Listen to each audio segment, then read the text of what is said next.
ইমাম মালিক রহমাতুল্লাহ আলাইহির জামানা, ওনার জামানার মধ্যে একটা ঘটনা ঘটে গেল। এক আল্লাহর বান্দি, উনি নামাজি ছিলেন, পর্দা কর্ণী নারী। উনি অনেক ভালো নারী, ভালো ভালো গুণে গুণান্বিত। ওই নারী জমিন থেকে বিদায় নিয়ে চলে গেলেন, জমিন থেকে বিদায় নিয়ে চলে গেলেন। ভালো নারী, নামাজি নারী, পর্দাশীল নারী, ভালো ন্যাক আমল কর্ণী নারী জমিন থেকে বিদায় নেওয়ার পরে এখন তো ওনাকে গোসল করানো লাগবে, জীবনের শেষ গোসল। ওনাকে গোসল করানোর জন্য অন্য একটা গ্রাম থেকে আর একটা মহিলা আসলো। মহিলা ঈশা যখন ওনাকে গোসল দিবেন, জীবনের শেষ গোসল দেওয়ার জন্য ওই মহিলার পাশে উনি বসে গেলেন। মহিলার সব কিছু উনি খুলে ফেললেন, গোসল করাবেন। গোসল দিতে যাইয়া উনি মহিলার চেহারা দেখে সঙ্গে সঙ্গে উনি বলে দিলেন, মহিলা রে, তোমার এত জমিনের মানুষরা চিনে না, তুমি তো মূলত ওই যে একদিন তোমারে দেখছিলাম, তুমি একটা পুরুষের হাত ধইরা হাইটা যাচ্ছ। তুমি তো মনে হয় উপর দিয়া ভালো, ভেতরে দিয়া খারাপ। মানুষ মনে হয় জানতো না। মহিলা গোসল করে আর মহিলার ভেতরের মধ্যে এটা চলে আসলো। মহিলা মনে মনে চিন্তা করলো, তার ব্যাপারে একটা কথা বলে দিল। ওই মহিলাটা আসলে ভালো ছিল না। সবাই জানে তার মতো মুসল্লিয়া কেউ নাই, তার মতো পর্দাসীন নারী কেউ নাই। কিন্তু মহিলাটা তো একটা পুরুষের হাত ধরে যাইতেছিল, এটা আমি দেখে ফেললাম। এটা মহিলা, ওই মহিলাকে গোসল দিতে দিতে একটা পর্যায়ে ওই মহিলার রান বরাবর যখন চলে আসলো, পায়ের রান বরাবর উরু পড়ে আসার পরে সঙ্গে সঙ্গে যেই মহিলা গোসল দিতে লাগলো, ওই মহিলার হাতটা উরুর মধ্যে লেগে গেছে। আর নড়েও না, চড়েও না। মহিলা তো অবাক হয়ে গেল, চেষ্টা করতে লাগলো রান থেকে কেন আমার হাত দূরে সরে যায় না। কিন্তু তিনি বারবার চেষ্টা করেও তো পারে না। রানের মধ্যে হাতটা লেগে গেল, খুলতেও পারে না। একটা পর্যায়ে উনি চিৎকার করতে লাগলেন, হায় রে, এখন আমি কি করতে পারি, খুলে তো না। সকল এলাকার লোকেরা, পাশাপাশি যে লোকেরা ছিল ওই লোকেরা চলে গেল। ওই লোকেরা যায় কয়, মহিলা, তুমি এই মহিলার উরুর মধ্যে, রানের মধ্যে হাত দেওয়ার পরে এই হাত কেন খুলে না? আমিও তো বুঝি না কেন এই হাতটা খোলা হয় না, কেন হাতটা খুলে না। উনি চিন্তায় পড়ে গেলেন। এখন তার সমাধান দেওয়া লাগবে। সমাধানের জন্য বড় একজন আলেমের দরকার। সমাধানের জন্য কাতিয়ার হুজুরের কাছে তো আপনারা যাইতেন, এখনো যান, সমাধানের জন্য যান। একটা ঝামেলায় পড়ে গেলে বড় হুজুরের দরবারে যায়, কয়, হুজুর, আমি একটা ঝামেলায় পড়লাম, আমার ইলিম নাই, কালাম নাই, কিন্তু আপনার তো অন্তরের মধ্যে, দেহের মধ্যে, আপনার মাথায় তো জ্ঞান দিয়া ভরা, কুরআন হাদিসের জ্ঞান দিয়া ভরা। ওই কুরআন হাদিসের জ্ঞান দিয়া আমারে সমাধান দেন। কারণ যেখানে সমস্যা, কোরআনে এর সমাধান আছে না? সমাধান আছে। দৌড়িয়ে চলে গেলেন ইমাম মালিকের দরবারে যাইয়া, কই, ইমাম সাহেব, একটা বড় ঝামেলার মধ্যে আমরা পড়ে গেলাম। এমন ঝামেলা, একটা নারী, মুসল্লিয়া নারী, বড় পর্দাসীন নারী, উনি জমিন থেকে বিদায় নেওয়ার পরে গোসল দেওয়ার জন্য আর একটা নারী আসলো। ওই রানের মধ্যে গোসল দিতে যাইয়া রানের মধ্যে আর হাতটা লেগে গেল, কোনোভাবে ছুটতেছে না। ঝামেলায় পড়ে গেলাম আমরা। এখন চিন্তা করলাম, কুরআন হাদিসের সবচেয়ে বড় জ্ঞানী ইমাম মালিকের দরবারে আমরা আসব। আমরা আপনার দরবারে আসলাম। ইমাম মালিক, আপনি চলেন, আমাদের সঙ্গে চলেন। আপনি গেলে আমরা জানি কোরআন থেকে, হাদিস থেকে একটা সমাধান আপনি আমাদের দিতে পারবেন। ইমাম মালিক রহমাতুল্লাহ আলাইহি নিয়ে চলে গেল। ইমাম মালিক যাইয়া যখন স্পটে গেলেন, এবার ওই মহিলাকে জিজ্ঞেস করা লাগবে, মহিলা কি এমন কাজ করলো, মহিলা কি এমন কাজ করলো, এই মহিলার হাতটা ওই মহিলার রানের মধ্যে লেগে গেল। উনিও চিন্তায় পড়ে গেলেন, কেন হয়ে গেল। উনি বলতে লাগলেন, মহিলা রে, তুমি তারে গোসল দিতে আইছো, কিন্তু তোমার হাত তার উরুর মধ্যে লাগলো কেন? মহিলা, তোমার হাতটা তার উরুর মধ্যে লাগলো কেন রে মহিলা? মহিলা তো এখন চিন্তা করে, আমি সত্য কথা বলবো না, মিথ্যাই বলি। উনি বলতে লাগলো, আমি তেলাওয়াত করতেছিলাম, তেলাওয়াত করতে করতে একটা পর্যায়ে আমার হাতটা তার রানের মধ্যে লেগে গেছে। কথা কি সত্য না মিথ্যা? মিথ্যা কথা, মিথ্যার আশ্রয় নিছে। চিন্তা করছে, হুজুরের দরবারে যদি অন্য কিছু কই, হুজুর আবার কোন ঝামেলায় বেকায় দেয়, ফালায় দেয়। এমনিতে এক ঝামেলায় আছে, কথা বুঝেন নাই? বড্ড ঝামেলা। আরে এমন ঝামেলা, রানের মধ্যে হাত লাগছে। এখন একটা মহিলা মৃত, আরেকটা তো জীবিত, একজনে গোসল দিতে আইছে, আরেকজনের শেষ গোসল। এমনিই তো এলাকার মধ্যে বিশাল ঝামেলায় পড়ে গেছে, দুইজনেরই স্বামী আছে। এখন অনেকে চিন্তা করতেছে যেহেতু এই মহিলার হাতি লেগে গেছে রানের মধ্যে, চিন্তা করতেছে তাহলে রানটা কেটে ফেলে দেওয়া হোক। সে যেহেতু মৃত, মরে গেছে, রানটা কেটে ফেললেই তো হয়, অথবা রানের ওদিকে চামড়াটা কেটে ফেলুক, মহিলাটা হাত নিয়ে কোনো রকম বাঁচতে পারবে, চলে, এটা একটা নিয়ম করা যায়। কিন্তু যেই মহিলা মারা গেছে, মহিলার স্বামী কয় না, আমি জীবনে কোনোদিন মানবো না, আমার বিবি এত আদরের বিবি ছিল, মুসল্লিয়া মুজাক্কি আমার বিবি, পর্দাশীল নারী, তার জীবনের শেষ মুহূর্তে এমন কাজ জীবনও হতে পারে না। এই যে একটা ঝামেলা, ইমাম মালিকের দরবারে মহিলা কয় আমি তো ঝামেলায় পড়ে যাবো, কয় যে আমি তিলাওয়াত করতেছিলাম, এমন অবস্থায় তার রানের মধ্যে আমার হাতটা লাগছে, তো একবার লেগে গেছে, আমি আর টাইনাও শুনে যেতে পারতেছি না। ইমাম মালিক বলতে লাগলেন, এই মহিলা, না না, আমার কাছে এটা তো মিথ্যা মনে হয়, তুমি তো, আমি চিন্তা করতেছি তুমি সত্য বলো না, যে কোনো একটা ঝামেলা এই জায়গার মধ্যে আছে। এমনিতেই মহিলা রানের মধ্যে তোমার হাত লাগতে পারে না, আবার তুমি ছুটাইতে পারো না, ঘামের মতো লাগা গেছে, জীবনেও কোনোদিন এটা সম্ভব হতে পারে না। ইমাম মালিক যখন বারবার বলতে লাগলেন, এবার মহিলা বলেই ফেলল, ইমাম সাহেব, আমি মহিলাকে গোসল দেওয়ার জন্য যখন আসলাম, এই মহিলার চেহারা দেখে আমি বইলা দিলাম, মহিলাটা একটা পরপুরুষের সঙ্গে হাত ধরে হাঁটছে, আমি নিজের চোখে দেখলাম। আমি তার বিষয়ে একটা বাজে ধারণা, একটা জন্মে জাহেল, একটা মূর্খ ধারণা আমি আমার অন্তরের মধ্যে নিয়ে আসলাম।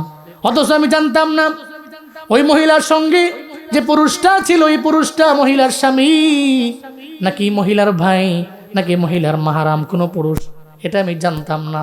আমি ধারণা করে এই মহিলার ব্যাপারে বলে দিলাম, ধারণা করে আমার জবান দিয়া বের হয়ে গেল, মহিলারে তুমি যতই নিজের পর্দাওয়ালি বানাও, যতই নামাজি বানাও, তুমি জীবনও কোনো দিন ভালো হতে পারো না। কারণ তোমার আমি একদিন দেখছি তুমি একটা পুরুষের হাত ধরে রাস্তা দিয়ে হাঁটছ। ইমাম মালিক রহমতুল্লাহ আলাই কয়, এখন তুমি বলছো সত্য কথাটা, মূলত এই কারণেই তার রানের মধ্যে তোমার হাতটা পর্যন্ত লেগে গেল। এবার ইমাম মালিক রহমতুল্লাহ আলাই কয়, মহিলারে তুমি যেহেতু একজনের বিষয়ে একটা তুহমত তুমি দিয়া দিলা, ওইটা তো পুরুষ, অন্য পর পুরুষ না হইয়া ওনার স্বামীও তো হইতে পারত, এটা ওনার ভাই হইতে পারত, এটা ওনার মাহারাম কোনো পুরুষ হইতে পারত, কিন্তু তুমি তুহমত দেওয়ার কারণে শরীয়তে বিচার আছে। বিচার হলো তোমাকে 80টা বেত্রাঘাত করা লাগবে। এই বিচার যদি করি, আশা করি সমাধান হয়ে যাবে, চিল্লা পড়া যাবে কি মারহাবা। 80 বেত্রাঘাত তোমার করা হবে, 80 দূররা মারা হবে। এটা মানো হ্যাঁ, চিন্তা করে না মাইনা তো উপায় নাই, না মানলে তো হেল্লো কবরে যাওয়ার না, বোকা কবরে যাওয়ার চাইতে মায়ের মুই খাই দেই ভালো। 80 দিনালে বেত্রাঘাত খাইলাম, কঠিন ভাবে মারবে, মারুক। আমরা এরকম লাশের সাথে, আমার লাশের রানের সাথে আমার এই হাত লেগে রয়েছে, কেমন দেখা যায়। দেরি মেরি হয়ে গেলে তো পরে আমার সহ কবরে দিব। চিন্তা করে ঠিক আছে ইমাম সাহেব, আপনি যে সমাধান দেন, এলাকার লোকদেরকে বললো, এই বলো আমি যে সমাধান দিয়েছি তোমরা মানো? হ্যাঁ মানি। যেহেতু সে তহমত দিয়েছে মহিলার বিরুদ্ধে, তাহলে আমরা মানি। ঠিক আছে, মানো তো, স্টার্ট, শরীয়তের বিচার শুরু করো। মহিলাকে বেত্রাঘাত করতে লাগলেন। একটা পর্যায়ে 79টা, কয়টা? 79টা বেত্রাঘাত দেওয়ার পরেও ওই মহিলার রান থেকে তার হাত তো ছুটতেছে না। 79টা বেত্রাঘাত দিয়ে দিচ্ছে, ছুটতেছে না। ইমাম সাহেব আল্লাহর কাছে কয়, আল্লাহ, আমি শরীয়তের বিচার করলাম, বিচার করতে যাইয়া মহিলা তো বেত্রাঘাত খাইল 79টা, এখন তো তার হাত তো ওই রান থেকে ছুটতেছে না। আল্লাহ, যদি 80টা বেত্রাঘাতের পরেও ছুঁইটা না যায়, তাহলে তো আমি ধরা পড়ে যাব। সবাই তো আমারে বলবে আপনি কিসের বিচার করলেন, আপনি একটা মহিলাকে অহেতুক 80টা বেত্রাঘাত করার একটা বিধান আজ নিজের থেকে বানায়া বইলে দিলেন। সবাই তো আমারে গালমন্দ করবে, আমার প্রতি রাগ ঝাড়বে। আল্লাহ, আল্লাহ তুমি সাহায্যকারী, রবির কি খেলা। 80টা বেত্রাঘাত দিতে দেরি, সঙ্গে সঙ্গে ওই মহিলার রান থেকে জীবিত মহিলার হাতটা ছুটতে কোনো দেরি হয় নাই। সুবহানাল্লাহ, আরো জোরে পড়া যায় না? ইমাম মালিক রহমতুল্লাহ আলাইহি জানায়া দিলেন, মহিলা রে, রান থেকে তোমার হাতটা ছুটার একমাত্র কারণ হলো তুমি একটা মানুষের বিরুদ্ধে না যাই না একটা তুহমত দিয়া দিলা, এর বিচার আমি করলাম। বিচারটা যখন সম্পাদন হয়ে গেছে, রান থেকে তোমার হাতটাও ছুইটা গেছে, চিল্লায় পড়া যাবে কি মারহাবা। قد أفلح المؤمنون الذين هم في صلاتهم خاشعون والذين هم عن اللغو معرضون والذين هم للزكاة فاعلون والذين هم لفروجهم حافظون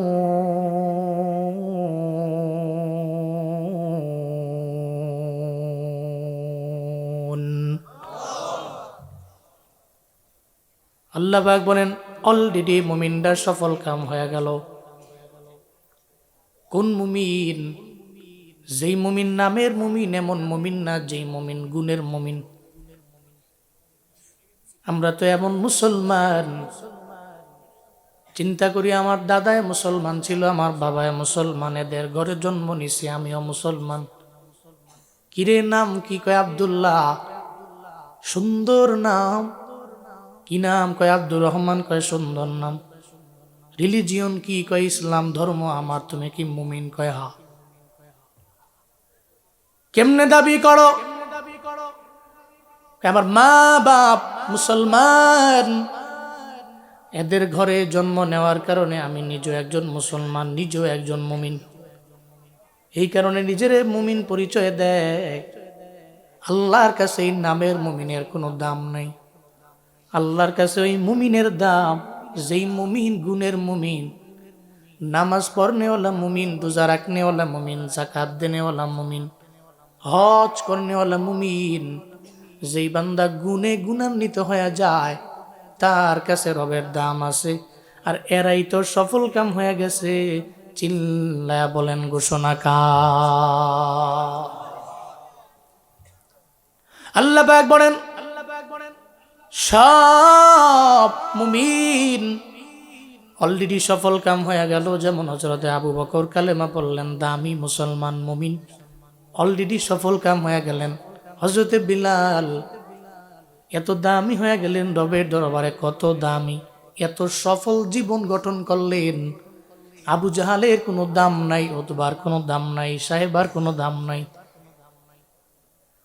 অথচ বড় বংশের লোক, এলাকায় বড় পাওয়ার, কিন্তু এরপরেও বেলালের দাম রবের দরবারে এত পরিমাণে বেশি। আবু জাহালের দাম নাই, উতবার দাম নাই, সাহেবার দাম নাই। কেন নাই? কয় ইমানদার না। আর যে ইমানদার না ও ব্যর্থ, যেই বান্দা ইমানদার ও সফল। আমি বলি না, বলেন কে? এই জন্য মুমিন হওয়া লাগবে হওয়ার মতো। হইও গুণের মুমিন। গুণের মুমিন হওয়ার জন্য নাম্বার 1 লাগবে। আল্লাহ পাক বলেন আল্লাযীনা হুম ফি সালাতিহিম খাশিউন।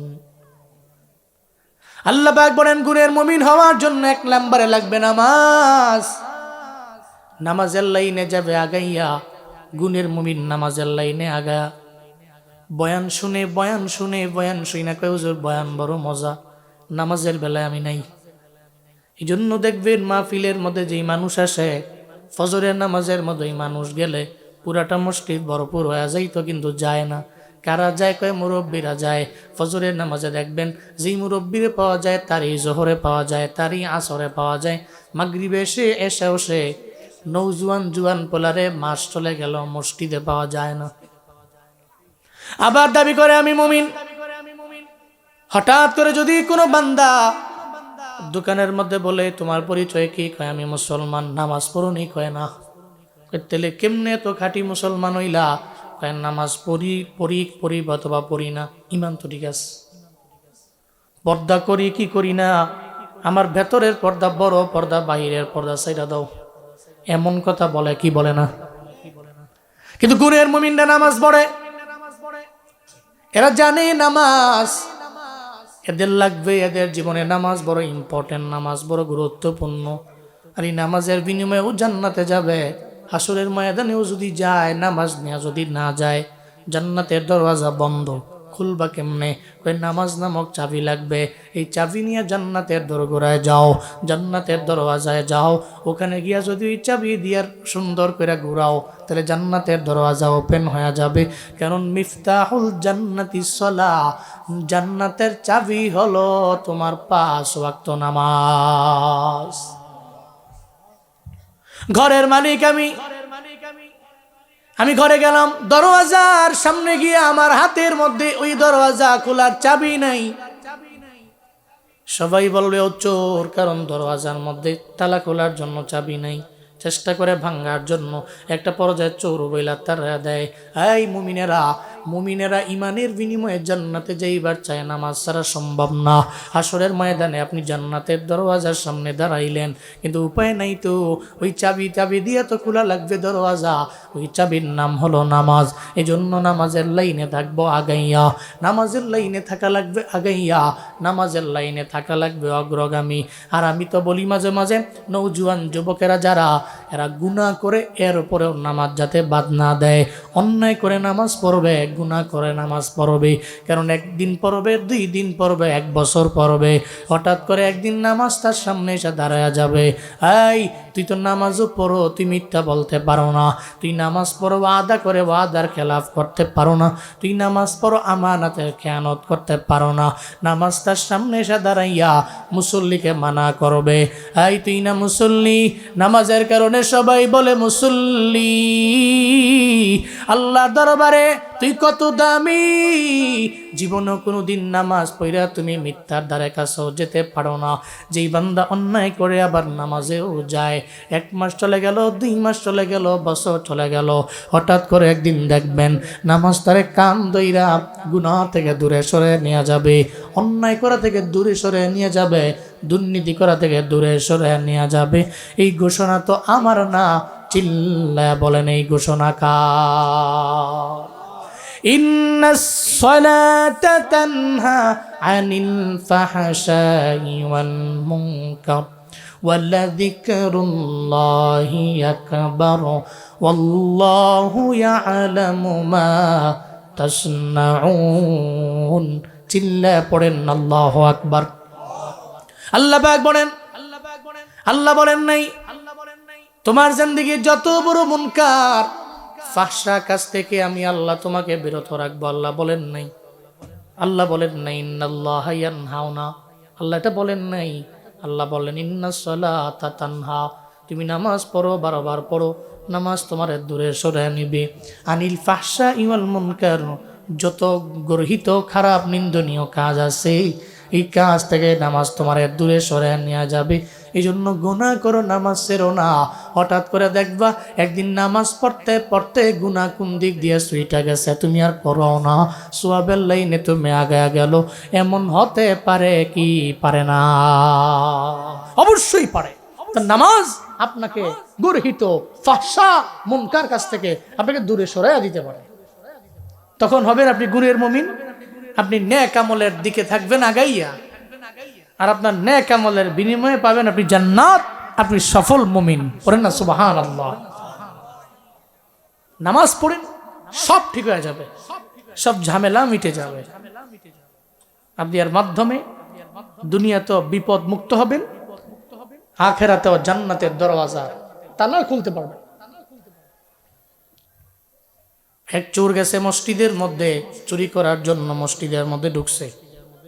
চোর চুরি করার জন্য গেছে। কেউ তো নামাজ পড়ার জন্য যায়, কেউ তো নামাজ পড়ে তিলাওয়াত করে ভালো কাজের জন্য মসজিদের মধ্যে যায়। বাইতুল মুকাররমের সব তো মুসল্লি না, মুসল্লিদের ভিড়েও কিছু চোর আছে না নাই? চোরের চিন্তা হইল তোরা সেজদার মধ্যে যাবি, রুকুর মধ্যে যাবি, হঠাৎ করে দেখবি 4 রাকাত নামাজ পড়ে বের হওয়ার সময় জুতা আর নাই। চোর যায় চোরের কাজে, নামাজের জন্য না। এক চোর মসজিদের মধ্যে গেল, আবার এমন এক মসজিদ শাহী মসজিদের মধ্যে গেছে যেখানে রাজা বাদশারা নামাজ পড়ে। এমন শাহী মসজিদের মধ্যে গেছে, আগের জামানা রাজারা নামাজের মধ্যে আইতো, এমনকি রাজারা নিজে ইমাম হইয়া এদের যত সেনা সদস্য আছে সব পেছনে থাকতো কর্মচারীরা, এরা সব মুক্তাদি হয়ে যাইত, রাজা হয়ে যাইত ইমাম। চিল্লায় পড়া যাবে কি মারহাবা। রাজা ইমাম হয়ে যেত। আগের দিনে নেতারা ছিল এমন, আমার পয়গম্বর ছিলেন তো একজন লিডার, একজন নেতা, উনি ছিলেন ইমাম। মুক্তাদি হয়ে গেলেন সাহাবায়ে কেরামেরা। হযরতে খলিফাতুল মুসলিমিন হযরতে ওমর তিনি লিডার ছিলেন, আবার ইমাম হয়ে গেলেন। ওনার পেছনেও কেউ মুক্তাদির অভাব নেই, কর্মচারীরা মুক্তাদি হয়ে গেল। কিন্তু আমার দেশের নেতারা তো এমন হতে পারে নাই। আমার দেশের নেতারা নির্বাচনের আগে 5 ওয়াক্ত নামাজেও যায়, আবার মাথার মধ্যে টুপি লাগায়, সত্য কথা বলে মিথ্যা বলে না, মানুষের দ্বারে দ্বারে যায়। নির্বাচিত হওয়ার পরে হারিকেন দিয়া খুঁজাও নামাজে পাওয়া যায় না। আগে এক পরে আরেক। আগের দিনের রাজারা এমন ছিল না, ওনারা ছিল নামাজি। শাহী মসজিদের মধ্যে রাজা মসজিদের মধ্যে ঢুকলেন, সঙ্গে কর্মচারীরাও আছে। সেনাবাহিনীর প্রধান রে মসজিদের মধ্যে ঢুইকা উনি বলতে লাগলেন, এই সেনাবাহিনীর প্রধান, আমি তোমারে বলি, আমার তো ঘরের মধ্যে একমাত্র একটা কন্যা আছে, ওই কন্যারে আমি বিয়ের পেড়ির মধ্যে বসাইবার চাই। কন্যার যেহেতু বয়স হয়ে গেছে, তাকে তো আমার বিয়ে দেওয়া লাগবে। ওই বিয়ে দিবেন তাহলে তো আপনার দামান দরকার, জামাই দরকার। আমি চাই তুমি আমার ঘটক হইয়া যাও, আর তুমি ঘটক হইয়া আমার কন্যার জন্য তুমি একটা জামাইয়ের ব্যবস্থা করে দাও, একটা দামানের ব্যবস্থা করে দাও। এটা বলল, সঙ্গে সঙ্গে সেনা সদস্য জানায় দেয়, ও আমাদের রাজা, আপনি বললেন আপনার কন্যার জন্য একটা জামাই দেখার জন্য। এবার জামাইয়ের কোন কোন গুণ লাগবে, কোন কোন সিফাত লাগবে, কি থাকা লাগবে তার ভিতরে আমাকে একটু বলেন না। কয়েক নাম্বারই তার ভিতরে থাকা লাগবে আল্লাহর ভয়, সে হতে হবে নাম্বার 1 পরহেজগার। নাম্বার 1 হওয়া লাগবে পরহেজগার, মানে ও গুনাহ থেকে নিজেকে বাঁচায় রাখে। এটা সবচেয়ে বড় গুণ, সবচেয়ে বড় সিফাত। যদি এমন গুণের হয়, এমন সিফাতের হয়, তাহলে আমার মেয়ের সাথে তার বিবাহের ব্যবস্থা আমি করব। আমার একমাত্র কন্যা, রাজার ছেলেও নাই, আর কোনো মেয়েও নাই, শুধু একমাত্র কন্যা। তাহলে এবার বুঝুন কি আদরের কন্যা। তবে তার জন্য দামানটা হওয়া লাগবে এমন যে গুনাহ থেকে নিজেকে বিরত রাখবে। আর গুনাহ থেকে যে দূরে থাকে ও তো সোয়াবের লাইনে আগায়া যায়। আর এটাই তো জরুরি, ইত্তাকিল মাহারিম তাকুন আবাদান নাস। খালি তুমি গুনাহ ছেড়ে দাও, আল্লাহর কাছের হইতে সময় লাগবে না। সুবহানাল্লাহ জোরে পড়বেন না? গুনাহ ছেড়ে দেওয়া জরুরি। যে গুনাহ করে না ও তো নেক আমল করে, অটোমেটিক করবে। যে গুনাহ করে না ও তো নামাজের লাইনে আগায়। রাজা বলতে লাগলেন, শুনো, আমার মেয়ের জন্য তুমি এমন একটা দামান খুঁজবা যেই দামান পরহেজগার, গুনাহ করে না। এবার ওই সেনাবাহিনীর প্রধান বলতে লাগলেন, রাজা, পরহেজগারি ছেলে আমি কেমনে বুঝবো ও যে পরহেজগার? ওইটা বুঝার জন্য দেখবা আগে আগে নামাজের মধ্যে আসে, তাকবীরে ওলার সাথে নামাজ আদায় করে, টানা পড়ে, এমন বুঝবা, এমন দেখলে বুঝবা ওই বান্দাটা গুনাহ করে না, পরহেজগার। সেনা সদস্যের সঙ্গে কথা বলতে লাগলেন। ওই পর্যায়ে এই সমস্ত কথাবার্তা ওই মসজিদের মধ্যে চোরও শুনে ফেলছে। ওই যে চুরি করতে আইছে, ও তো শুনে ফেললো। ওর মনের মধ্যে চিন্তা, তাহলে রাজার মেয়ের বেলায় যদি একজন পরহেজগার ছেলে খুঁজে, আমি তো চোর, আমি তো চাইলে পরহেজগার আমি নিজেও হয়ে যাইতে পারি। যদি একবারের জন্য ওই রাজার মেয়ের সঙ্গে আমার বিবাহ হয়ে যায়, তাহলে তো রাজার মরণের পরে কনফার্ম আমিও হয়ে যাব রাজা। যদি আমি রাজা হয়ে যাই, মসজিদের মধ্যে চুরি করে কয়েকদিন আর আমি টাকাওয়ালা হব, ধনী হব। রাজা হয়ে গেলে পুরো দেশ হয়ে যাবে আমার। এই চিন্তা নিয়ে সঙ্গে সঙ্গে ব্যক্তিটা চিন্তা করলো, কয় শর্ত দিয়ে দিল, নামাজের শর্ত। তাহলে আজকে থেকে আমিও নিয়ত করে ফেললাম আমিও নামাজ আদায় করব। আজকে থেকে নিয়ত করে ফেললাম তাকবীরে ওলার সাথে আমিও নামাজ আদায় করব। 1 2 দিন 3 দিন এখন আর চুরির কাছে যায় না, নামাজ পড়ার জন্য যায়। তাকবীরে ওলার সাথে 5 ওয়াক্ত নামাজও মসজিদের মধ্যে আদায় করে। ওদিকে সেনাপ্রধানের দায়িত্ব, উনি একজন পরহেজগার লোক, দামানময় খুঁজতে লাগলেন। উনি চিন্তা করলেন, কত মানুষ তো হঠাৎ করে নামাজি হয়, একদিন নামাজ পড়ে, 2 দিন পরে 3 দিন পরে পরে আর নাই। করোনা আসার সময় দেখছেন কত মানুষ নামাজি হয়ে গেছিল। হুজুরেও দম খায়, কমিটিরও দম খায়, দরজা খুলেন নামাজ পড়বো। কি এটা ভাব সাপ নিয়ে হুজুরও দম খায়। হুজুরকে কি নামাজি আমি বড় নামাজি চলেন। হুজুরে কয় তোমার দামে কোনোদিন হারিকেন দিয়ে পাইছি না মসজিদ, তুমি এখন এত বড় নামাজি কেমনে হইলা? তো চিন্তা করে না, মনে হয় আল্লাহ কোনো হেদায়েত দিয়ে দিছে কোনো এক কারণে, হিদায়ত পাইয়া এখন নামাজে যায়। হুজুরে ওরা ডুয়াইস তা হ্যাঁ। মোটামুটি করোনার সময়গুলোতে নামাজ কাকে বলে বাপরে বাপ, যেদিন থেকে শুনছে নিউজের মধ্যে এখন করোনায় 1% আর মরে না, এর পরের দিন আর এর মসজিদ পাওয়া যাবে এরকম হঠাৎ করে সাডেনলি মুসল্লি আছে না ভাই? এরকম আসছে। তো সেনাপ্রধান চিন্তা করলেন বহুত লোকই তো নামাজ পড়ে, 1 দিন পরে 2 দিন পরে বাকি আর খবর নাই, কিন্তু আমার রাজার মেয়ের জন্য দামান খুঁজবো, খামখেয়ালি হইলে হবে না। পরে রাজা বাইরে আমার মাইরে লেগে ভালো লাগবে, চেক করতে লাগলেন যে কন্টিনিউ নামাজ পড়ে, একেবারে মন থেকেই পড়ে। তো চোর তো কন্টিনিউ নামাজ পড়তে লাগলো, আর চিন্তা হইলো যেমনুক নামাজ পড়া খালি রাজার মেয়ের লগে মেয়েরে বিয়ে করতে পারলেই তো কাম হয়ে গেল, সারা জেন দিকে চুরি করে কি রাজার মেয়েরে বিয়ে করলে আমি তো দেশের মালিক হই, এই চিন্তা করে নামাজ পড়তে লাগলো। এরকম বহুত লোক তো আছে এই চিন্তা নিয়ে নামাজ পড়ে, দুনিয়া পামো, সামাজিক নামাজ, সমাজ ভালো বলবে, মাতবর ভালো বলবে, ইমাম সব দেখলে আমার মুসল্লি বলবে, এমন নামাজি আছে না নাই? জীবন আছে না নাই? এরকম বহুত নামাজি আছে। ফাওয়াইলুল লিল মুসাল্লিন আল্লাযীনা হুম আন সালাতিহিম সাহুন আল্লাযীনা হুম ইউরাউনা ওয়া ইয়ামনাউনাল মাউন। চিল্লা পড়েন আল্লাহু আকবার। আল্লাহ পাক বলেন মুসল্লি হয়েছো তোমাদের জন্য ধ্বংস দুর্ভোগ, তোমাদের জন্য দুর্গতিও তোমাদের কপালে এমন মুসল্লি আছে নামাজ পড়ার পরেও জাহান্নামে যাবে। হাসরের ময়দানে বলবে এই মুসল্লি নামাজ পড়লা, তোমার নামাজ তোমারে জান্নাতে নিতে পারবে না, জাহান্নামে যাও। মুসল্লি বলবে আল্লাহ জমিনের মধ্যে আমি নামাজ পড়লাম, আমার লকবি হয়ে গেল আমি একজন মুসল্লি। নামাজ পড়তে পড়তে আল্লাহ বলবে ও বান্দা তোমার নামাজ তোমারে জান্নাতে নিতে পারবে না। কেন? কারণ তুমি তো নামাজ পড়ছো আমার জন্য না, তোমার নামাজ তো আমাকে দেখানোর জন্য না, তোমার নামাজ ছিল সামাজিক নামাজ, জমিনের মানুষেরা তোমাকে নামাজি বলবে। এই চিন্তা নিয়ে তুমি পড়লা, আবার বিভিন্ন জায়গায় বাজারের মধ্যে গেলা, তোমার যত আশা আছে জমিনে পূরণ হয়ে গেল।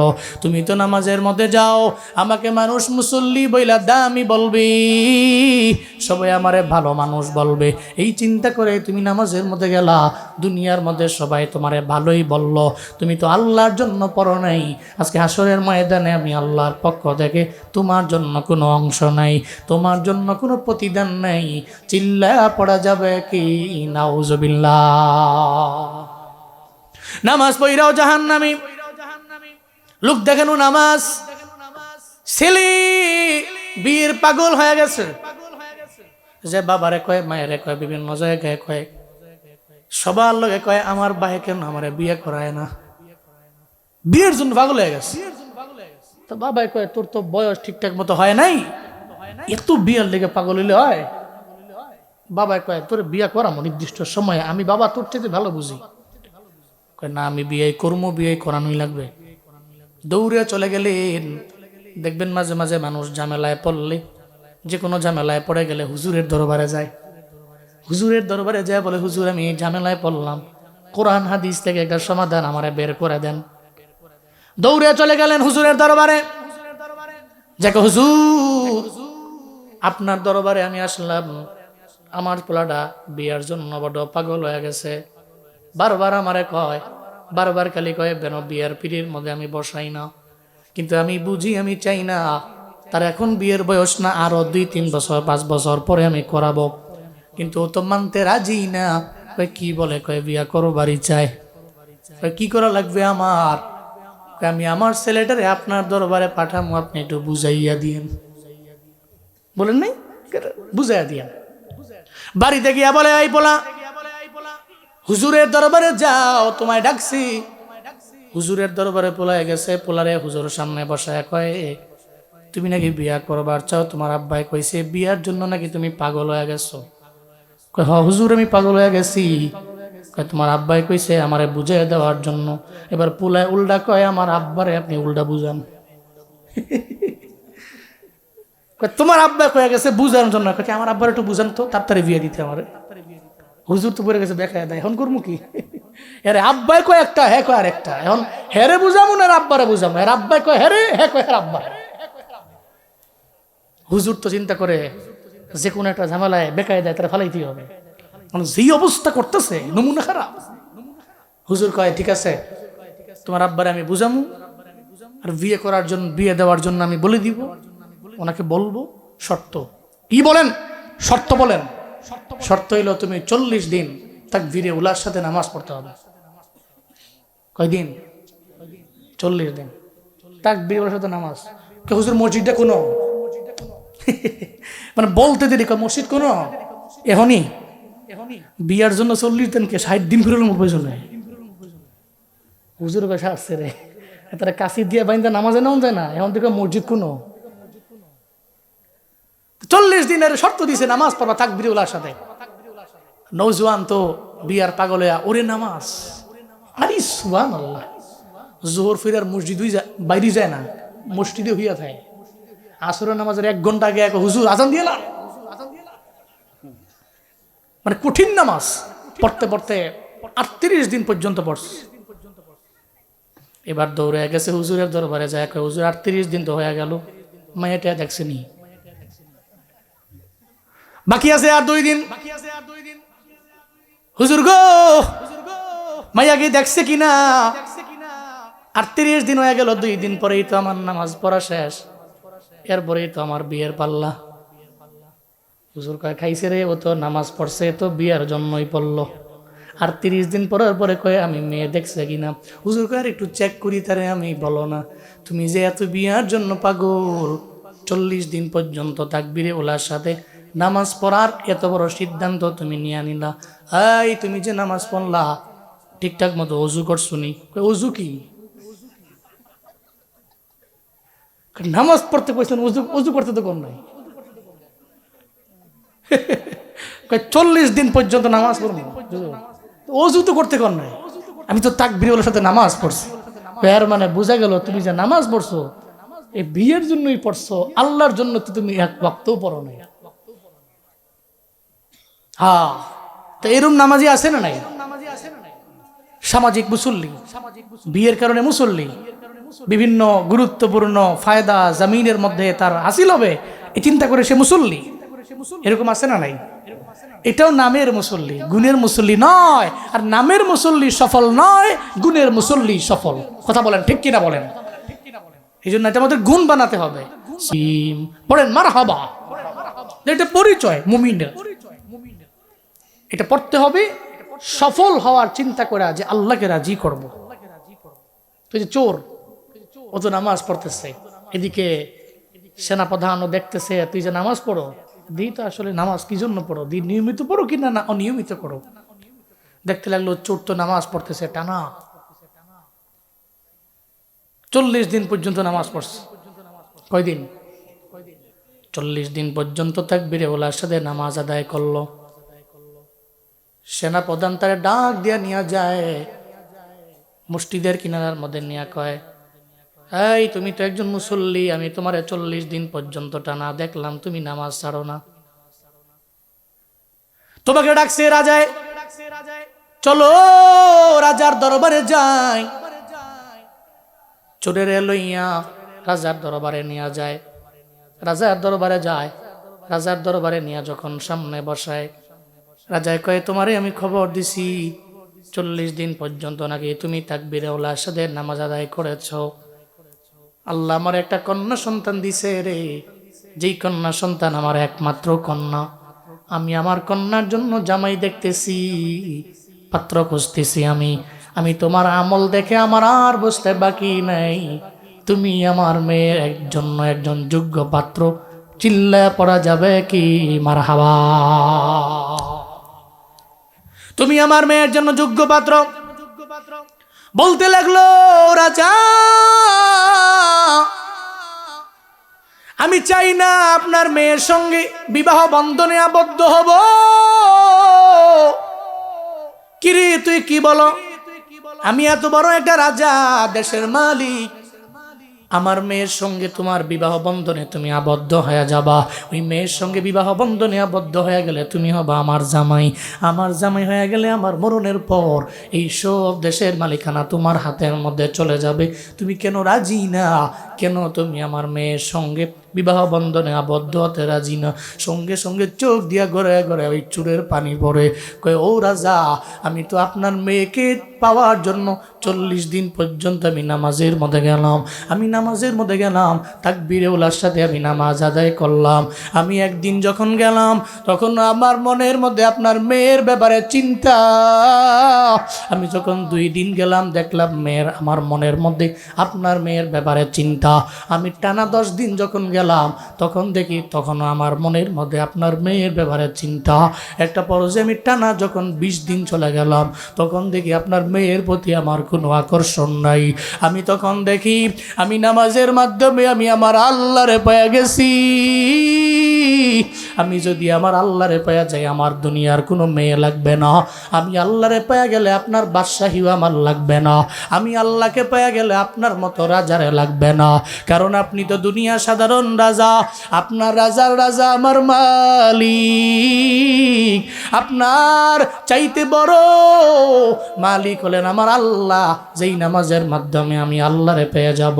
এই কারণে আমি আপনার মেয়ের সঙ্গে আপনার মেয়েকে আমি বিবাহ করবার চাই না। রাজা বড় অবাক হয়ে গেল। ওই চোরে কয়, আজকে থেকে নিয়ত করে ফেললাম আর চুরি করব না। আজকে থেকে নিয়ত করে ফেললাম আর কারো মনের মধ্যে আমি আঘাত দিব না। এই চিন্তা করে ওই রাজার রাজ দরবার থেকে দৌড়ে চলে গেল। গিয়া নামাজ ধরলো এমনভাবে, রোজা রাখতে লাগলো এমনভাবে, আমল করতে লাগলো এমনভাবে, তার নামাজ তারে জামানার শ্রেষ্ঠ অলি তারে বানায় দিল। চিল্লা পড়া যাবে কি সুবহানাল্লাহ। এই জন্য বাবারা গুনাহ করো, নওজোয়ান বয়ান শুনলে হবে না। বয়ান শুনে নামাজ ধরো, গুনাহ করো, নামাজ পড়ো।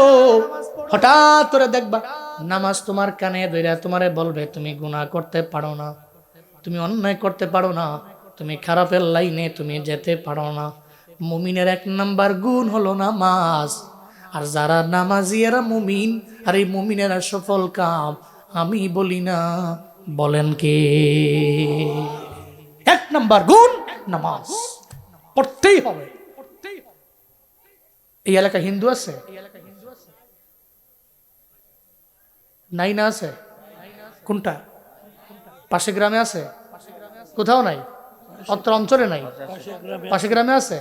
আচ্ছা, আপনাদের জেলা শহর কোথায়? সুনামগঞ্জ না? সুনামগঞ্জ না জেলা শহর? সুনামগঞ্জে হিন্দু আছে? বহু আছে, আমি জানি এটা। আপনাদের এলাকার বিষয়ে না জানলে সুনামগঞ্জ শহরে যে হিন্দু আছে আমি বহুত জানি, এটা ভালো করেই জানি। ওখানে হিন্দুরা আবার টাকা পয়সা হলো প্রভাবশালী শহরে হিন্দু। তা আপনি সুনামগঞ্জ শহরে গেলেন, দেখলেন যে একটা দোকানে হিন্দু ঢুকছে, এর মানে কি আপনি ঢুকবেন না? ঢুকবেন। আপনি একটা কাপড়ের দোকানে হিন্দু গেছে কাপড় কিনতে, বের হয়েছে, দেখছেন যে হিন্দু ঢুকছে, এর মানে যে আপনি ঢুকবেন না এমন না, আপনিও ঢুকবেন। হিন্দু যে দোকানে গেছে আপনিও ঢুকছেন, সে বের হয়ে গেছে, আপনিও মাল কিনা বের হয়ে গেছেন। বহুত হিন্দু আছে পাঞ্জাবি পরে, আপনি পাঞ্জাবি পড়েন, হিন্দু পাঞ্জাবি পরে। আবার আপনার গায়ে দাড়িও আছে, হিন্দু আছে এমন বহুত দাড়ি আছে বহুত। আপনি গরু গোস্ত খান মজা কইরা, হিন্দুদের নিয়ম অনুযায়ী এরা গরু গোস্ত খাওয়া নিষেধ, কিন্তু এরপর বহুত হিন্দু আছে গরু গোস্ত পাইলে সুইরালা একদম বহুত আছে। আবার বাড়ি যেখানে, আমার বাড়ি চারপাশে বহুত হিন্দু আছে। আজ থেকে 3-4 বছর আগে আমি এক মাহফিলে যাওয়ার জন্য বেরোইছি, তো বাজারে আসার পরে হিন্দু আমার গাড়ির সামনে ব্যারিকেড দিছে। হিন্দু বলছে কই যাবেন? আমি কই মাহফিলে যাই। প্রতিদিন খালি মাহফিলে যান, মাঝে মাঝে কি আম করে নেওয়া যায় না? আমি কই না, তুমি হিন্দু তো, ইন্নামাল মুশরিকুনা নাজাস, মুশরিকরা অপবিত্র, তুমি আমাদের মাহফিলে যাবে কি জন্য? তোমার আমি নিব না। কয় না মাত্র আমি স্নান করে এসেছি মাত্র। আমি কই আরে না, এই অপবিত্র সেই অপবিত্র না। তাই আমি বলতে লাগলাম যে তোমার হঠাৎ করে মাহফিলে যাওয়ার ব্যাপারে মাথায় এত প্যারা ঢুকলো কে? হিন্দু কয় যে আমরা তো জানি হুজুরদের খাওয়ান বালা, সারা দেশের মানুষ কিছু জানুক আর না জানুক এতটুকু সবাই জানে যে হুজুর যারা এর খাওয়ান বালা। সকালেও খায় দুইবার করে, দুপুরও দুইবার, রাতেও দুইবার। হুজুরে বলে বেশি খায়। হ্যাঁ, এটা সমাজে ছড়িয়ে আছে। হুজুর যদি একটু আস্তে হারে কয় দেখছ দেহস না হুজুরে 300টা দাওয়াত খায়া পেট লয়ে হাঁটতারে না। হুজুর একটু দ্রুত গেলে কোনো কাজে গুরুত্বপূর্ণ কয় মনে হয় দাওয়াত আজকে 2টার জায়গায় 3টা পড়ছে, দেখো না কি দৌড়ের নমুনা। ঠিক কিনা বলেন? এটা কিন্তু সমাজে বলে, বহুত মানুষ বলে। তো কেউ মজা কইরা বলে, আবার কেউ আছে আলেম বিদ্বেষী, বিদ্বেষ থেকে বলে। এরকম আছে না নাই? হুজুর দেখলি তার গা জ্বালা পোড়া, এরকম বহুত লোক আছে। সে হুজুর দেখতে পারে না, আলেম দেখতে পারে না, অলিয়া উলিয়া দেখতে পারে না, কোনো পীর দেখতে পারে না, দেখলি তার মাথা নষ্ট হয়ে যায়। এরকম হুজুর বিরোধী, ঘোর বিরোধী, বিদ্বেষমূলক বিভিন্ন কথাবার্তা ছড়ায়, এরকম কিছু ব্যক্তি সমাজে আছে না নাই? তো ও মনে করে আমি একজনে বিদ্বেষ করে হুজুরের খাওয়ান কমায় দিব। আল্লাহ কয় না, হুজুরের পেট আরো বড় হইব, খাওয়ান আমি আরো বাড়াই দিব। কারণ রিজিক দেওয়ার মালিক কে? কে খাওয়ায়? ওয়ামা মিন দাব্বাতিন ফিল আরদি ইল্লা আলাল্লাহি রিজকুহা। আল্লাহ পাক বলেন আসমানের নিচে, জমিনের উপরে যা কিছু আছে সব কিছু রিজিকের ব্যবস্থা তো আমি আল্লাহর হাতে। আল্লাহ ছাড়া জমিনের কারো হাতের মধ্যে আল্লাহ পাক দেন নাই। বলেন না রে বাপ, রিজিকের মালিককে? জমিনের কেউ খাওয়ায় না, এটা ওসিলা, এটা মাধ্যম হতে পারে, কিন্তু আমার রিজিক দেওয়ার মালিক, আমার রাজ্জাক, আমার আল্লাহ। রিজিক দেওয়ার মালিক রাজ্জাক আমার আল্লাহ। পৃথিবীর ব্যক্তিরা ওসিলা, মাধ্যম হতে পারে। তো মানুষ বলে যে হুজুরদের খাওয়ান বালা। আমি চিন্তা করি মাঝে মাঝে, এটা বইলা হুজুরের খাওয়ানোটা বাড়াই দিছে। এখন হুজুরে খাওয়া লাগে বেশি। মাঝে মাঝে দাওয়াতে গেলে কয় হুজুরে তো খায় বেশি, আপনারা খান কম। কথা বুঝেন নাই? আপনারা বইলা বইলা সুনাম বাড়াই দিচ্ছেন। আজ থেকে 4 মাস আগে আমি গিয়েছিলাম মালদ্বীপে। আমার পেজে যারা দেখে আমারে তারা দেখছে হয়তো, রায়হান আর আমি গেছিলাম। আমাদের প্রথম সফর ছিল মালয়েশিয়া, পরে গেছি মালদ্বীপে। তো মালদ্বীপে যাওয়ার পরে মালদ্বীপ মাল এয়ারপোর্ট থেকে নামলাম, পেটে প্রচন্ড ক্ষুধা। গেলাম একটা বাঙালি হোটেলে, এটা তো আমাদের জন্য জরুরি। জানি যে পৃথিবীর যে প্রান্তে বাঙালি হোটেল পাইলে মোটামুটি ভালোও লাগে, খাবারটাও খায়া তৃপ্তি হয়। তো গেলাম, ওখানে যাওয়ার পরে বসলাম, দৌড়ে দিই যে 2-3 জন আইতেছে। হুজুরি হোটেলের মালিক আমি। একটু আগে দেখলাম আপনারা মালয়েশিয়ায়, এখন দিয়ে আবার আমার সামনে কেমনে? আমি বিমানে ইয়া নামাই দিছাম করে। তো পরে তুমি দোকানে আইসি, পেটে ক্ষুদা খাওয়ান দো কথা। পরে খাবার টাবার দিছে, বলতেছে কয়দিন থাকবেন? আমি বললাম যে 3 দিন থাকবো। বললো যে 3 দিন আমার হোটেলে দাওয়াত, যদি না হয় না আসতে পারেন, আপনি জেনে থাকবেন যে রুমে থাকবেন, খাবার এনে চলে যাবেন। 3 দিনে একটা পকেট থেকে যে একটা মালদ্বীপের রুপিস বের কইরা যে খরচ করব, ওই সুযোগটা দেয় নাই, পিছন ছাড়ে নাই। এমনকি যেদিন চলে আসবো এর আগের রাতে 3 বার খাওয়াইছি। মাগরিবে পরে একবার, আর 10টা একবার, 1টা বাজে একবার। তাই যে খাওয়াইতেছে, পকেট থেকে পয়সাও যায় না। কে খাওয়ায়? আল্লাহ খাওয়ায়, মানুষের মাধ্যমে খাওয়ায়। তো এই জন্য কেউ যদি কয় হুজুরে খায় বেশি, আমিও নারাজ হই না যে তোমরা এটি কইয়াই আমি খাওয়ান বাড়াই দিছো, আলহামদুলিল্লাহ। তো হিন্দু কয় হুজুর আপনাকে তো খাওয়ান বালা। আচ্ছা তুমি কি চাও? আমি তো গরিব মানুষ, চাইলেও তো গরুর গোস্ত হয় না, কিনা যে খামো 750 টাকা কেজি, সম্ভব না। আপনাকে মাহফিলে গেলে তো গরুর গোস্ত দেয় ভালো, ধোয়া উড়ে, একবার গরম। আমিও যাবো গা, মাথায় টুপি একটা দিয়ে মনে, আমাদের লগে বয়া ইচ্ছা মতো গোস্ত খাইয়া পরে বাড়িতে। এখন এর মানে গরু গোস্ত পাইলে এরাও সুইরালায়, তাহলে আপনিও খান, সেও তো খায়। তো পার্থক্যটা কই? দাড়ি তো তার গালেও আছে, রবীন্দ্রনাথ ঠাকুরের মতো। যে সে তো মুসলিম নয়। বাইনাল আবদ ওয়া বাইনাল কুফর তারকুস সালাহ। একটা হিন্দুরে কাশি দিয়া বাইন্দাও নামাজে নেওয়া যায় না, একটা মুসলমানরে বলাও লাগবে না ফজরের নামাজের আজান হয়ে গেলে দৌড়াইয়া ঘুম থেকে জায়গা নামাজের মধ্যে যাবে। এটা হিন্দু যাবে না, খ্রিস্টান যাবে না, বৌদ্ধ যাবে না। কেন যাবে না? কারণ ও নামাজে যায় না, ও তো মুসলমান না।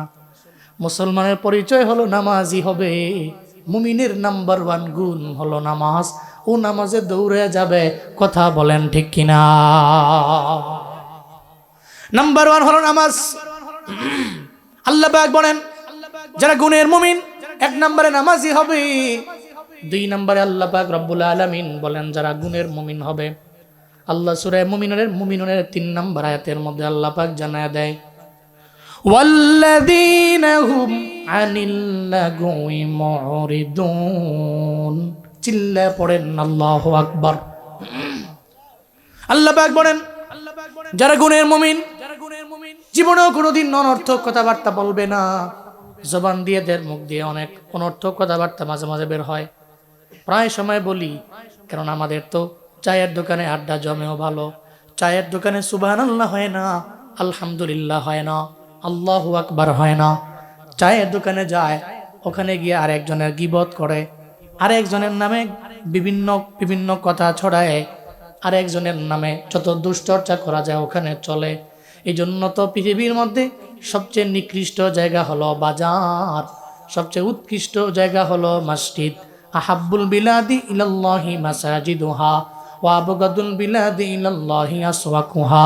আল্লাহর কাছে সবচেয়ে পছন্দের জায়গা হলো মসজিদ, আল্লাহর কাছে সবচেয়ে ঘৃণার জায়গা হলো বাজার। মসজিদে সময় দেয় না, দেখবেন ঠিকই চায়ের দোকানে যায়, ঘন্টার পর ঘন্টা চায়ের দোকানের মধ্যে বৈশা বৈশা আড্ডা মারে, আছে না নাই? সময় তখন যায় না। কিন্তু মসজিদের মধ্যে ফজরের নামাজের মধ্যে হুজুর একটু বড় কেরাত নিল, মাথায় নষ্ট হয়ে গেল, গলা খাকরা মারে। এরপরে নামাজের পরে কয় হুজুর আপনি জানেন না আমি তো এলাকার মধ্যে বড় পাওয়ারফুল ম্যান, হয়তো আপনার জানা নেই ফজরের নামাজে তো লম্বা কেরাত নেওয়া যায় না। আপনি জানেন না আমি বাড়ির মধ্যে যাওয়ার পরে গরুর দুগ্ধ দহন করে এরপরে বাজারের মধ্যে আমার যাওয়া লাগবে, আমার কাজ আছে। এটা বলে ধমক দেই। হুজুরের উপরে অনেক রাগ ঝাড়ে, ক্রোধ ঝাড়ে। এমন ব্যক্তি আছে না নাই? বহুত লোক সমাজের মধ্যে পাবেন। কিন্তু চায়ের দোকানে গিয়ে ঘন্টার পর ঘন্টা চলে গেল, 2 ঘন্টা চলে গেল, 3 ঘন্টা চলে গেল, 5 ঘন্টাও চলে গেল, আড্ডা ছাড়ে না। আড্ডার পর আড্ডা, আড্ডার পর আড্ডা। অথচ সাহাবায়ে কেরামের জিন্দেগি কেমন ছিল রে বাবা? সাহাবী বাড়ির মধ্যে নাই, আরেক সাহাবী বন্ধু বাড়ির দরওয়াজার মধ্যে আসলো। আইসা কয় বাড়িতে সাহাবী আসেনি? কয় নাই। কয় ঘরের ভিতরে কে আছে? কয় আমি তার বিবি। কয় আপনার স্বামী কোথায় গেছে? বন্ধু কোথায় গেছে? কয় বাজারের মধ্যে। কয় কোন সময় আসবে? কয় দাঁড়ান, উনি তো বাজারের মধ্যে গেলে দেরি করে না, এই মাত্র গেছে, এখনই চলে আসবে। আবার সাহাবী বাড়ির মধ্যে নেই। সাহাবী যখন আরেক সাহাবী গিয়া ডাকছে, বাড়ির মধ্যে কেউ আসুনি? কয় আসি, আমি তার বিবি আসি। কয় সাহাবী বাড়ির মধ্যে আসেনি? কয় নাই। গেছে কই? কয় মসজিদের মধ্যে গেছে। কয় কোন সময় আসবে? কয় মসজিদে গেলে তো উনি আসবার চায় না, মসজিদের মধ্যে ঘন্টার পর ঘন্টা উনি সময় দেয়। চিল্লা পড়া যাবে কি সুবহানাল্লাহ? আমগো হয়ে গেছে উল্টা। ভাই বাড়ির মধ্যে নাই, বন্ধু দরজার সামনে গিয়া ডাকে, বন্ধু বাড়ির মধ্যে আসেনি? কয় নাই। ভাবিয়ে ডাক দিয়া কয় নাই। আপনার ভাই কই গেছে? কয় বাজারে গেছে। কয় কোন সময় আসবে? বাজারের মধ্যে গেলে উনি তো আসবার চায় না। বন্ধু বান্ধবের এলে আড্ডা দেয়, চায়ের দোকানের মধ্যে বসে বসে আড্ডা মারে। এত আড্ডা মারে রে, খালি অন্যের দোষ লইয়া ঘোরাঘুরি করে। এই জন্য দেখবেন 2-3 ঘন্টা হয়ে গেছে, এরপরও আপনার বন্ধু আসবে না, চলে গেল। কয়েকদিন পরে আবার বাড়ির দরওয়াজার সামনে এসে ডাকে, বন্ধু বাড়ির মধ্যে আসেনি? কয় নাই। গেছে কই? কই মসজিদে। কই কোন সময় আসবে? কয় দাঁড়ান। আমগো হাতে মসজিদের মধ্যে গেলে 1 ঘন্টা তো থাকবে দূরের কথা, 5 মিনিট থাকলে মনে হয় গায়ের মধ্যে আগুন ধইরা যায়। এমন ব্যক্তি আছে না? মনে হচ্ছে আগুন ধরে গেছে এর গায়ে। মসজিদে গেছে, কোন সময় এসে বের হবে? বিশেষ করে জুমার দিনে বহুত ব্যস্ত, আরে সুবহানাল্লাহ, মানুষ কি ব্যস্ত, এটা জুমার দিন দেওয়া যায়, অফিস নাই এরপরও সে ব্যস্ত, সব বন্ধ এরপরও সে ব্যস্ত, কবলাল জুমাও নাই, বাদাল জুমাও নাই, দূর হয়ে গেছে। হুজুরে বয়ান করতেছে, বয়ান শোনার সময় নাই। 4-5 জনের মিল্লা যদি মসজিদের পাশে ঘাটলা থাকে, ঘাটলা হেনে গিয়ে বই আড্ডা মারায়, দুনিয়ার কথাবার্তা কয়। তবে এদের আবার একটা জিনিস মুখস্থ আছে, কোনটা জানেন? মুনকারি ওয়াল বাগ ইয়াইযুকুম লাআল্লাকুম তাযাক্কারুন ফাযকুরুনি আযকুরকুম ওয়াশকুরুলি ওয়ালা তাকফুরুন। পৃথিবীর কিছু মুখস্থ না থাও, এটা আছে। যখন হুজুর এটা কয়ে লাইছে খুতবায়, কয় দৌড়া দূরে নামাজে উপায় নাই, নামাজ ছুটে গেল। আড্ডা মাড্ডা দিয়া যখন হুজুরে ফাযকুরুনি কইছে, দৌড়ে গেছে, নামাজ পড়ছে 2 রাকাত, পুরাটিরা আবার এমনি উকি দিয়া চায় আছে নাকি, বুঝেন নাকি? হ্যাঁ, ওই যে আপনাকে তাবারুক সিন্নি আছে নাকি, থাকলে কয় চিন্তা করে যাক, যায় আবার একটু আড্ডা মাড্ডা মারি, হুজুর যখন দোয়া ধরো ভাইয়া দোয়া টোয়া দিয়া তাবারুকলে বাড়ি যাবো। কবলাল জমা বাদাল জমা পড়ি নাই, অপরাধ করছি, তাবারুক না যে অপরাধ করবো নাকি? তাবারুক খাইতে হবে। আর যদি না থাকে তাহলে 2 রাকাত জুমা পইরা একটা দৌড় দিছে, হুজুর কেন এরে মিসাইল দিয়ে ওরা হাজাবে। কি ব্যস্ত জুমার দিন, কি ব্যস্ত উনি। উনি কবলাল জুমাও পড়ে নাই, বাদাল জুমাও পড়ে নাই, এত ব্যস্ত উনি। আল্লাহ আমাদের সবাইকে সঠিক বুঝদান করেন। আরো জোরে পড়েন আমিন। জুমার দিন আগে আগে যাওয়া লাগবে। খুতবা শোনা ওয়াজিব, আপনি শুনতে হবে। আপনি আরবি বুঝেন না তো হুজুর তুই আরবিটাই ব্যাখ্যা করে বাংলায় আধা ঘন্টা 40 মিনিট বুঝাইলো, আপনি তাও গেলেন না। জুমার দিনে আগে আগে যেতে হবে, মসজিদে গিয়ে বসতে হবে, বয়ান শুনতে হবে, খুতবা শুনতে হবে, কবলাল জুমা পড়ে, জুমার ফরজ সালাত পড়ে, এর পরে বাদাল জুমা পড়ে বাড়ি যেতে হবে ইনশাআল্লাহ। আল্লাহ কবুল করেন। সকলে জুড়ে পড়েন আমিন। তা আমরা তো অনর্থক কথাবার্তা বলি, মানুষের ব্যাপারে তুহমত দেই। হযরত ইমাম মালিক রাহমাতুল্লাহি আলাইহি, ওনার জামানায় উনি ছিলেন বড় একজন দামি ইমামদের মাঝে, উনিও একজন ইমাম। হযরত ইমাম আবু হানিফা, ইমাম শাফিঈ, ইমাম আহমদ ইবনে হাম্বল, ইমাম মালিক রাহমাতুল্লাহি আলাইহির জামানা, ওনার জামানার মধ্যে একটা ঘটনা ঘটে গেল। এক আল্লাহর বান্দি, উনি নামাজি ছিলেন, পর্দা করেনি ওলি নারী, উনি অনেক ভালো নারী, ভালো ভালো গুণে গুণান্বিত। ওই নারী জমিন থেকে বিদায় নিয়ে চলে গেলেন, জমিন থেকে বিদায় নিয়ে চলে গেলেন। ভালো নারী, নামাজি নারী, পর্দাশীল নারী, ভালো নেক আমল করেনি ওলি নারী, জমিন থেকে বিদায় নেওয়ার পরে এখন তো ওনাকে গোসল করানো লাগবে, জীবনের শেষ গোসল। ওনাকে গোসল করানোর জন্য অন্য একটা গ্রাম থেকে আর একটা মহিলা আসলো। মহিলা ঈশা যখন ওনাকে গোসল দিবেন, জীবনের শেষ গোসল দেওয়ার জন্য ওই মহিলার পাশে উনি বসে গেলেন। মহিলার সব কিছু উনি খুলে ফেললেন, গোসল করাবেন। গোসল দিতে যাইয়া উনি মহিলার চেহারা দেখে সঙ্গে সঙ্গে উনি বলে দিলেন, মহিলা রে, তোমার এত জমিনের মানুষরা চিনে না, তুমি তো মূলত ওই যে একদিন তোমারে দেখছিলাম, তুমি একটা পুরুষের হাত ধরে হাইটা যাচ্ছ, তুমি তো মনে হয় উপর দিয়া ভালো, ভেতরে দিয়া খারাপ, মানুষ মনে হয় জানতো না। মহিলা গোসল করে আর মহিলার ভেতরের মধ্যে এটা চলে আসলো। মহিলা মনে মনে চিন্তা করলো, তার ব্যাপারে একটা কথা বলে দিল, মহিলাটা আসলে ভালো ছিল না। সবাই জানে তার মতো মুসল্লিয়া কেউ নাই, তার মতো পর্দাশীল নারী কেউ নাই, কিন্তু মহিলাটা তো একটা পুরুষের হাত ধরে যাইতেছিল, এটা আমি দেখে ফেললাম। এটা মহিলা, ওই মহিলাকে গোসল দিতে দিতে একটা পর্যায়ে ওই মহিলার রান বরাবর যখন চলে আসলো, পায়ের রান বরাবর উরু পড়ে আসার পরে সঙ্গে সঙ্গে যেই মহিলা গোসল দিতে লাগলো, ওই মহিলার হাতটা উরুর মধ্যে লেগে গেছে, আর নড়েও না, চড়েও না। মহিলা তো অবাক হয়ে গেল, চেষ্টা করতে লাগলো, রান থেকে কেন আমার হাত দূরে সরে যায় না, কিন্তু তিনি বারবার চেষ্টা করেও তো পারে না। রানের মধ্যে হাতটা লেগে গেল, খুলতেও পারে না। একটা পর্যায়ে উনি চিৎকার করতে লাগলেন, হায় রে, এখন আমি কি করতে পারি, খুলে তো না। সকল এলাকার লোকেরা, পাশাপাশি যে লোকেরা ছিল ওই লোকেরা চলে গেল। ওই লোকেরা যায় কয়, মহিলা তুমি এই মহিলার উরুর মধ্যে, রানের মধ্যে হাত দেওয়ার পরে এই হাত কেন খুলে না? আমিও তো বুঝি না কেন এই হাতটা খোলা হয় না, কেন হাতটা খুলে না। উনি চিন্তায় পড়ে গেলেন। এখন তার সমাধান দেওয়া লাগবে। সমাধানের জন্য বড় একজন আলেমের দরকার। সমাধানের জন্য কাতিয়ার হুজুরের কাছে তো আপনারা যাইতেন, এখনও যান, সমাধানের জন্য যান। একটা ঝামেলায় পড়ে গেলে বড় হুজুরের দরবারে যায়, কয় হুজুর আমি একটা ঝামেলায় পড়লাম, আমার ইলিম নাই, কালাম নাই, কিন্তু আপনার তো অন্তরের মধ্যে, দেহের মধ্যে, আপনার মাথায় তো জ্ঞান দিয়া ভরা, কোরআন হাদিসের জ্ঞান দিয়া ভরা, ওই কোরআন হাদিসের জ্ঞান দিয়ে আমারে সমাধান দেন। কারণ যেখানে সমস্যা কোরআনে এর সমাধান আছে না? সমাধান আছে। দৌড়িয়ে চলে গেলেন ইমাম মালিকের দরবারে যাইয়া, কই ইমাম সাহেব, একটা বড় ঝামেলার মধ্যে আমরা পড়ে গেলাম। এমন ঝামেলা, একটা নারী, মুসল্লিয়া নারী, বড় পর্দাসীন নারী, উনি জমিন থেকে বিদায় নেওয়ার পরে গোসল দেওয়ার জন্য আর একটা নারী আসলো। ওই রানের মধ্যে গোসল দিতে যাইয়া রানের মধ্যে আর হাতটা লেগে গেল, কোনোভাবে ছুটতেছে না, ঝামেলায় পড়ে গেলাম আমরা। এখন চিন্তা করলাম, কুরআন হাদিসের সবচেয়ে বড় জ্ঞানী ইমাম মালিকের দরবারে আমরা আসব। আমরা আপনার দরবারে আসলাম। ইমাম মালিক, আপনি চলেন, আমাদের সঙ্গে চলেন। আপনি গেলে আমরা জানি কোরআন থেকে, হাদিস থেকে একটা সমাধান আপনি আমাদের দিতে পারবেন। ইমাম মালিক রহমতুল্লাহ আলাইহিকে নিয়ে চলে গেল। ইমাম মালিক যাইয়া যখন স্পটে গেলেন, এবার ওই মহিলাকে জিজ্ঞেস করা লাগবে, মহিলা কি এমন কাজ করলো, এই মহিলার হাতটা ওই মহিলার রানের মধ্যে লেগে গেল। উনিও চিন্তায় পড়ে গেলেন, কেন হয়ে গেল। উনি বলতে লাগলেন, মহিলা রে,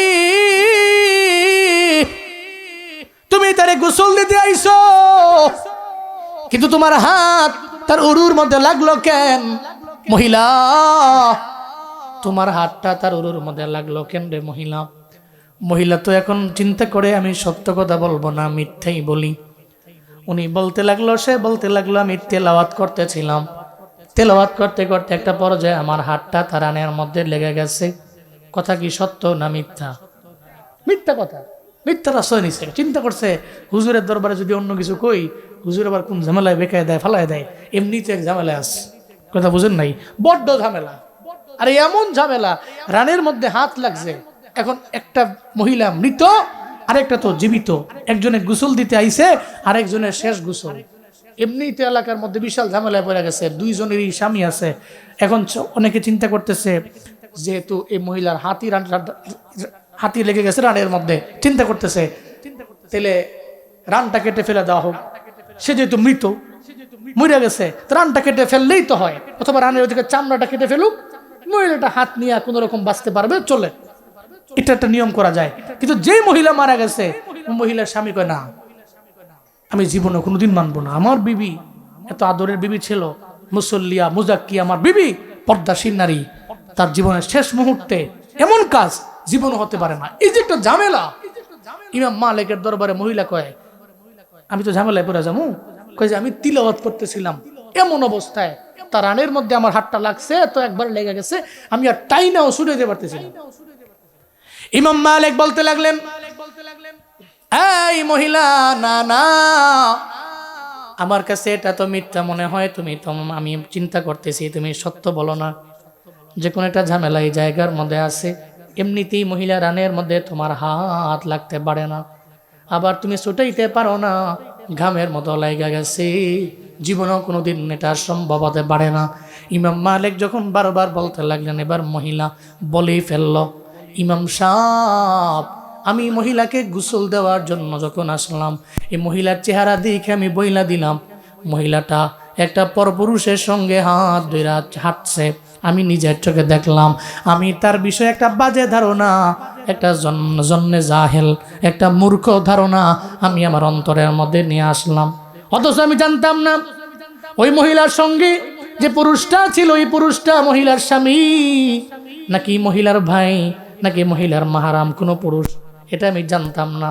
আমি ধারণা করে এই মহিলার ব্যাপারে বলে দিলাম, ধারণা করে আমার জবান দিয়া বের হয়ে গেল, মহিলা রে, তুমি যতই নিজের পর্দাওয়ালি বানাও, যতই নামাজি বানাও, তুমি জীবনও কোনো দিন ভালো হতে পারো না। কারণ তোমার আমি একদিন দেখছি তুমি একটা পুরুষের হাত ধরে রাস্তা দিয়ে হাঁটছ।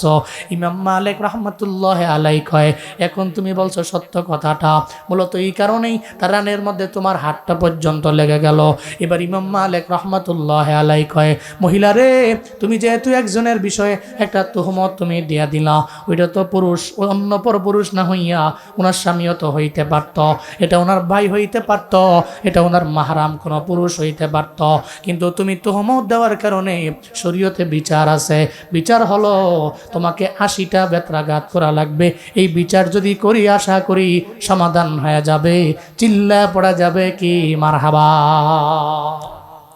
80 বেত্রাঘাত তোমার করা হবে, 80 দূররা মারা হবে। এটা মানো হ্যাঁ, চিন্তা করে না মাইনা তো উপায় নাই, না মানলে তো হেল কবরে যাওয়ার না, বোকা কবরে যাওয়ার চাইতে মায়ের মুই খাই দেই ভালো। 80 দিন হলে বেত্রাঘাত খাইলাম, কঠিনভাবে মারবে, মারুক। আন্দালি এরকম লাশের সাথে আমার, লাশের রানের সাথে আমার এই হাত লেগে রয়েছে, কেমন দেখা যায়। আর দেরি মেরি হয়ে গেলে তো পরে আমার সহ কবরে দিব। চিন্তা করে ঠিক আছে ইমাম সাহেব, আপনি যে সমাধান দেন, এলাকার লোকদেরকে বললো, এই বলো আমি যে সমাধান দিয়েছি তোমরা মানো? হ্যাঁ মানি। যেহেতু সে তহমত দিয়েছে মহিলার বিরুদ্ধে, তাহলে আমরা মানি। ঠিক আছে, মানো তো, স্টার্ট, শরীয়তের বিচার শুরু করো। মহিলাকে বেত্রাঘাত করতে লাগলেন। একটা পর্যায়ে 79টা, কয়টা? 79টা বেত্রাঘাত দেওয়ার পরেও ওই মহিলার রান থেকে তার হাত তো ছুটতেছে না। 79টা বেত্রাঘাত দিয়ে দিচ্ছে, ছুটতেছে না। ইমাম সাহেব আল্লাহর কাছে কয়, আল্লাহ, আমি শরীয়তের বিচার করলাম, বিচার করতে যাইয়া মহিলা তো বেত্রাঘাত খাইল 79টা, এখন তো তার হাত তো ওই রান থেকে ছুটতেছে না। আল্লাহ, যদি 80টা বেত্রাঘাতের পরেও ছুঁইটা না যায়, তাহলে তো আমি ধরা পড়ে যাব। সবাই তো আমারে বলবে আপনি কিসের বিচার করলেন, আপনি একটা মহিলাকে অহেতুক 80টা বেত্রাঘাত করার একটা বিধান আজ নিজের থেকে বানায়া বইলে দিলেন। সবাই তো আমারে গালমন্দ করবে, আমার প্রতি রাগ ঝাড়বে। আল্লাহ, আল্লাহ তুমি সাহায্যকারী। রবির কি খেলা! 80টা বেত্রাঘাত দিতে দেরি, সঙ্গে সঙ্গে ওই মহিলার রান থেকে জীবিত মহিলার হাতটা ছুটতে কোনো দেরি হয় নাই। সুবহানাল্লাহ, আরো জোরে পড়া যায় না? ইমাম মালিক রহমতুল্লাহ আলাইহি জানায়া দিলেন, মহিলা রে, রান থেকে তোমার হাতটা ছুটার একমাত্র কারণ হলো তুমি একটা মানুষের বিরুদ্ধে না যাই না একটা তুহমত দিয়া দিলা। এর বিচার আমি করলাম, বিচারটা যখন সম্পাদন হয়ে গেছে, রান থেকে তোমার হাতটাও ছুটা গেছে। চিল্লায় পড়া যাবে কি মারহাবা। এজন্য জবান দিয়ে তুহমত করা যাবে না। এ জবান দিয়ে কিবত করো না। এ জবান দিয়ে অন্যকে গালিগালাজ করা যাবে না। এই জবানটাকে নিজেকে পরিপূর্ণ হেফাজতে রাখা লাগবে। জবান দিয়ে কোনো গুনাহ হবে না, জবানের গুনাহ থেকে নিজেরে পরিপূর্ণ বাঁচায় নাও। মাইয়াজমান লি মা বাইনা লিহিয়াইহি ওয়া মা বাইনা রিজলাইহি আজমান লাহুল জান্নাহ।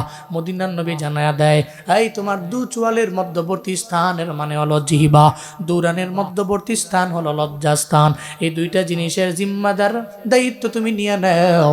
আমি নবী বলে দিলাম, আজমান লাহুল জান্নাহ, আমি নবী তোমার জান্নাতের জিম্মাদারি নিয়ে নিলাম।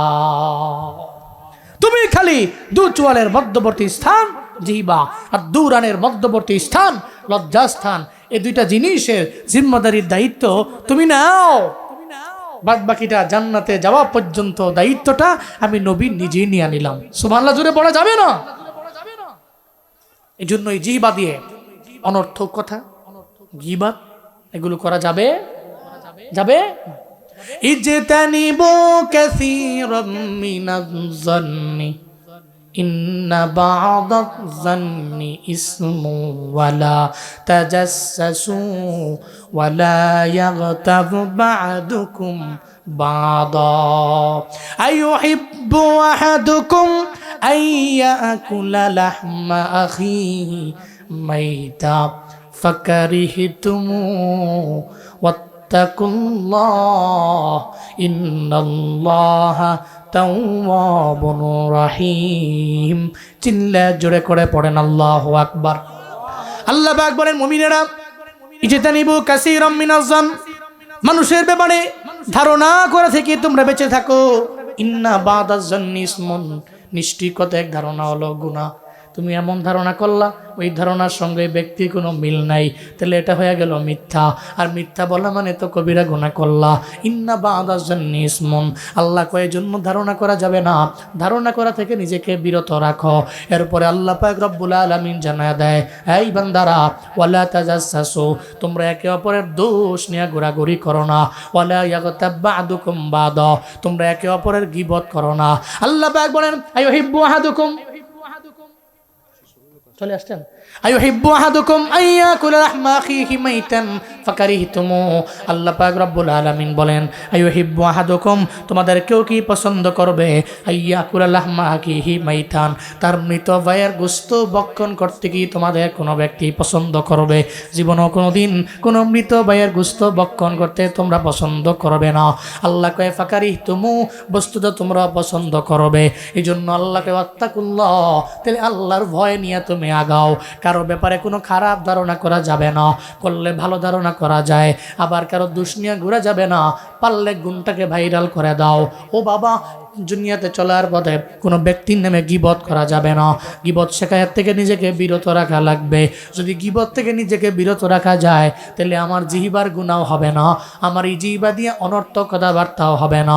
আর জিহিবা দিয়া যখন অনর্থক কথাবার্তা হবে না, তখন আমি সফল মুমিন হতে পারবো। আর মুমিন যখন সফল হয়ে যাবে, তার ডেস্টিনেশন হবে মাওলার জান্নাত। চিল্লায়া পড়া যাবে কি সুবহানাল্লাহ।